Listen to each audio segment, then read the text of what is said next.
Have you ever had that feeling, the one where you're staring at a textbook and it feels like the information is just bouncing right off your brain? Well, we're going to fix that.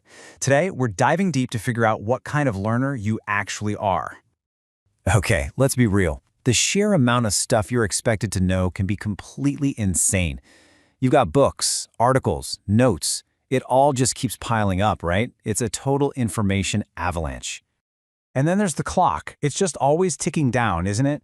You're trying to juggle everything, and it feels like you'd need, a 30-hour day just to catch up. Right. And as if that's not enough, there's always that big exam, that massive presentation, just waiting for you around the corner. The pressure is on. But hang on, what if you could flip the script on all of that? I mean, really, imagine having a personalized user manual that tells you exactly how your brain is wired to learn best. See, the big secret here isn't about forcing more information into your head. It's about learning smarter, and that all starts with understanding yourself. So let's build that manual together right now. So here's the game plan, our table of contents. First, we'll look at your core operating system. That's all about deep versus surface learning. Then, we'll find your power source, what really motivates you. After that, we'll check the evidence dashboard, how you know you actually know something. And finally, we'll open up the toolkit, your unique VARK profile. All right, let's dive into Chapter 1, your core operating system. This is all about the fundamental way you approach new stuff. Think of it like this. When you're learning, are you just skimming the surface or are you actually going for the deep dive? So there are really two modes here. Surface learning, well, its goal is just to memorize and spit back facts for a test. Cramming. But deep learning, that's totally different. The goal is to truly understand and be able to apply what you've learned by connecting it to things you already know. And here's the kicker. Study after study shows that deep learners kill it, especially in really complex fields. Okay, on to Chapter 2, your power source. Look, if deep learning is the high-performance engine, then motivation is the high-octane fuel. You've got to know what gets you going, especially when the work gets hard. Now, motivation isn't one size fits all, so which one of these sounds like you? Are you the science lover who just has to know why? Or the patient helper who's all about how this helps in the real world? Maybe you're the exam ace, totally focused on nailing that test. Or hey, maybe you're the praise seeker who just lights up with positive feedback. Or even the pressure thriver who does their best work with a deadline breathing down their neck. Come on, you know which one you are.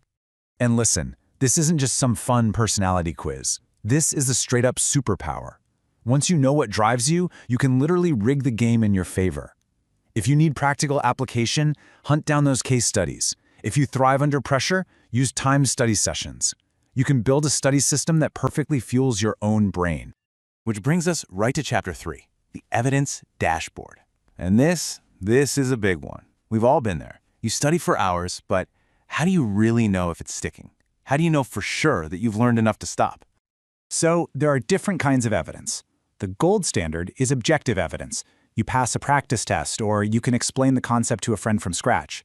Then there's subjective evidence, that feeling like you get it. It's okay, but it can definitely trick you. And then there's the big trap, non-evidence. This is thinking things like, well, I spent 5 hours studying, or my notes look amazing. That stuff feels productive, but it tells you absolutely nothing about what you actually understand. And that leads us perfectly to our last chapter, Chapter 4, the toolkit. This is where we get super practical. We're talking about the specific tools your brain prefers to use to take in new information. It's about finding the right tools for your job. To do this, we're going to use a handy framework called the VARK model. VARK is an acronym that stands for Visual, Auditory, Read/Write, and Kinesthetic. Now, it's a model, not a rule set in stone, but it is an incredibly useful way to start thinking about where your natural strengths are. And hey, don't just take it from me. Look at what Joe, a first-year student, said. Just figuring this stuff out, realizing what kind of learner he was a total game changer. It gave him a roadmap. So first up, we have visual learners. If this is you, you need to see it. We're talking charts, diagrams, color-coded notes, mind maps. Those are your absolute best friends. You learn by making things visual. Or maybe you're an auditory learner. You get the most out of hearing the information. Lectures are great for you, and so are study groups where you can talk things out. Explaining a concept out loud is how you make it stick. Next, we have the read/write learners. You are most at home with the written word. Give you a textbook, let you make detailed lists, or have you write a summary, that's your sweet spot. For you, learning is reading and writing.